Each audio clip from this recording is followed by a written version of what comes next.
Hey there everyone, I wanted to make a new video on how to level and get geared in Archeage Classic 3.5. So right when you log in, you should see a racial and class select. This matters because choosing a race is similar to choosing Horde versus Alliance. Instead, it's Jolion, Elf, and Dwarf on the west, with Hiranian, Furin, and Warborn on the east. Many people ask about the advantages of each faction, and I would say that they are usually always balanced in content and population. If one side is winning world bosses more than the other, it's going to be short-lived. Other than that, West has the advantages of having great inland trade routes, while East has very protected cross-continent trade routes. After choosing a race, you are prompted to select an initial class between Battle Rage, Sorcery, Archery, and Vitalism. Battle Rage is a strong gap-closing and single-target control class with the downside of having attacks blocked or parried, while Sorcery is a strong ranged AoE class that does not get parried, but you risk getting killed while casting long channel times. Archery should be avoided as it's incredibly gear dependent, and Mage is nearly a better ranged class with strong nukes and control. Lastly, Vitalism is a typical healing class with single target burst healing, revive, heal over time, and AoE heal. Now that you've selected a faction class, questing is easy. If you just stick to the main quest, it will only take you 2.5 hours to get to level 53. All you need to do is use the Adventurer's Growth Stones you get from each quest as soon as possible. Stop doing the main questline when it asks you to craft obsidian weapons because it's really inefficient for new players. I strongly recommend going into your settings and clicking on the Game Info tab to set your quest range distance to infinite. It's going to be common for the main quest to end and you'll have to pick it up somewhere else. You can kill mobs in Aria to get to 55, but I would recommend just using labor while using the Vocation Tonic and the XP Boost Potion. So when you get to 51, you're actually going to get a free welcome box with enough gear to get to 3,500 gear score. It also comes with a free 30-day hauler and a merchant ship, which is a really nice addition. This Soulforged gear is important, so don't throw it away if you don't think you need it.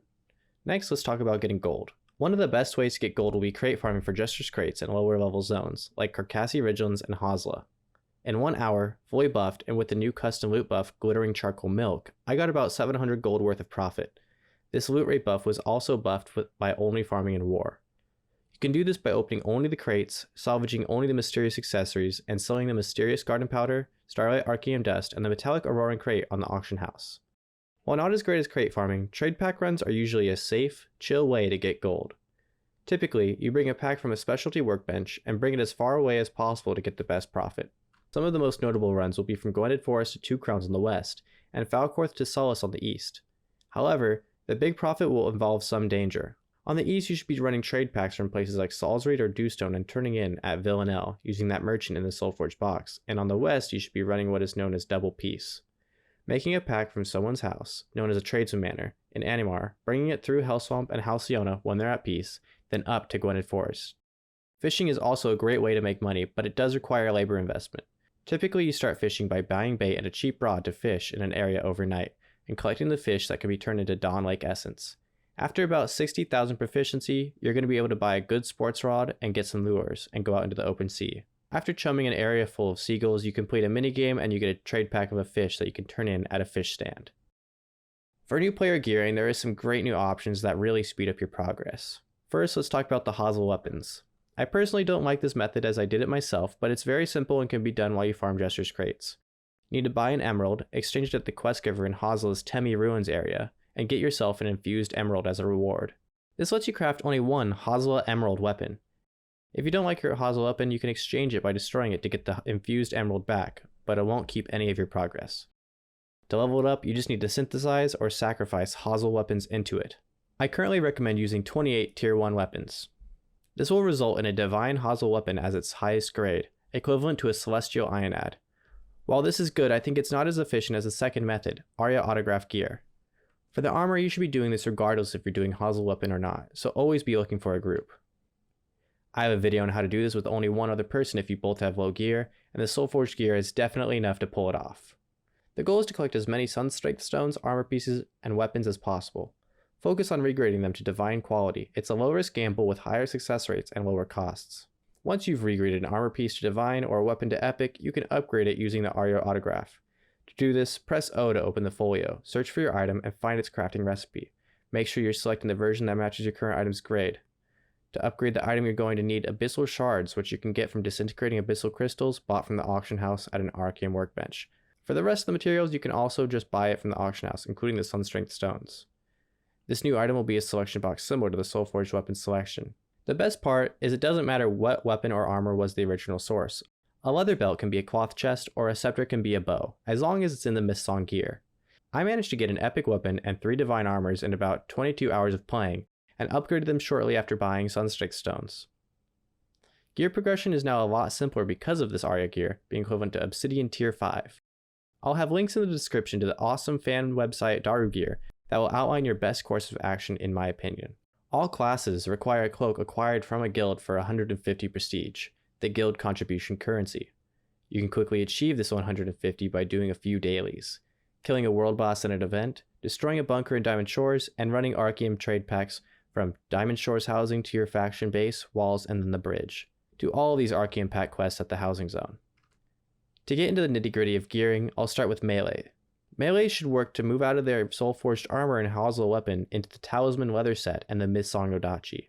Almost all melee will want to get an arrow flash cloak for increased backstab damage. After this, they want to focus on an epic Ionad for 100,000 gold. Then focus on getting a better armor set of epic or divine obsidian armor. Some very good pieces of armor melee can get is the Serpentis guards and the Dehuta cap, as they both increase backstab damage. These should either be rare or divine plus, no in between.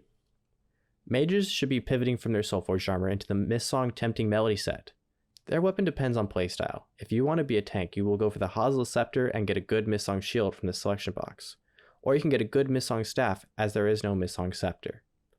The cloak mages typically use will be a hatchet blade. Mages are very squishy at times, so they rely on the Shadow Warrior Shadows guards from Serpentis when they transition from Mist Song to Obsidian gear. For an endgame weapon, mages typically go for Scepter. Healers move on from Soulforged with the Enchanting Melody set and use the Hasla Club. It's going to be a while to get a good upgrade in the weapon for healers, as the Mist Song Club is not great, and they should focus on their armor and the Shadow Warrior Shadows Serpentis guards to improve survivability, as well as the Bastion cloak line. Finally, archers are really tough to gear, but some tips I've found are amplifying your base ranged attributes in any way possible. This means leaving Soulforged and going straight into an epic Mist Song bow and the flexible talisman set. For your main hands, you want dual Celestial Obsidian Tier 4 daggers and put 2 increased range crit damage gems into them both. You also want to get 2 Assassin Earrings and save your gold constantly, as an epic Ionad is really important to your progression. Archers will want to use the Windsong cloak line. Move on after getting an epic Ionad weapon into some squishy damage, increasing armor, like a full Ionad Gale set. I would like to finish up this video with a class tier list, breaking down class roles quickly and showing their builds.